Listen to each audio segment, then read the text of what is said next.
বন্ধুরা চলে আসলাম চিংড়ি মাছ দিয়ে লাল শাকের ডাঁটা চচ্চড়ি। মানে লাল শাক নেওয়ার পর অনেকে আছে এই গোড়ার অংশটা ফেলে দেয়, তো আমরা কিন্তু ফেলে দিই না। গোড়ার অংশটা নিয়ে নিয়েছি আর নিয়ে নিয়েছি দুটো আলু। গোড়ার অংশটা মা ঠিক লম্বা লম্বা করে কেটে নিয়েছে আর আলুটা আলু ভাজার মতো করে কেটে নিয়েছে। আর 4টে কাঁচা লঙ্কা নিয়েছে পরিমাণ মতো চিংড়ি মাছ। চিংড়ি মাছ তো কেটে ধুয়ে রাখাই আছে, বুঝতেই পারছো।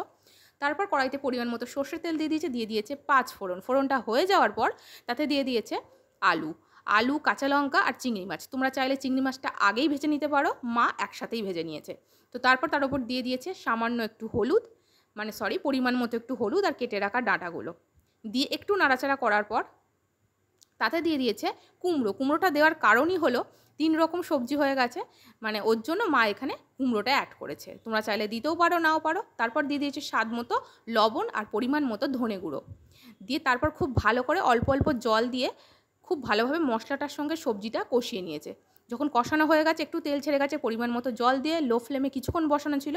তারপর একটু বেশি করেই চিনি দিয়েছে। তো চিনিটা তোমরা সেই বুঝেই দেবে, যদি একটু মিষ্টি মিষ্টি খাও একটু বেশি দেবে। তো মা সেই বুঝেই চিনি দিয়েছে আর দিয়ে দিয়েছে আটা। তারপর মাখা করে নামিয়ে নিলেই কিন্তু রেডি হয়ে যাবে চিংড়ি মাছ দিয়ে লাল শাকের ডাঁটা চচ্চড়ি। যারা খায় না তারাও কিন্তু খাবে, একবার বানিয়ে খেয়ে দেখো, দারুণ লাগবে। চলে আসবো নতুন রেসিপি নিয়ে। টাটা।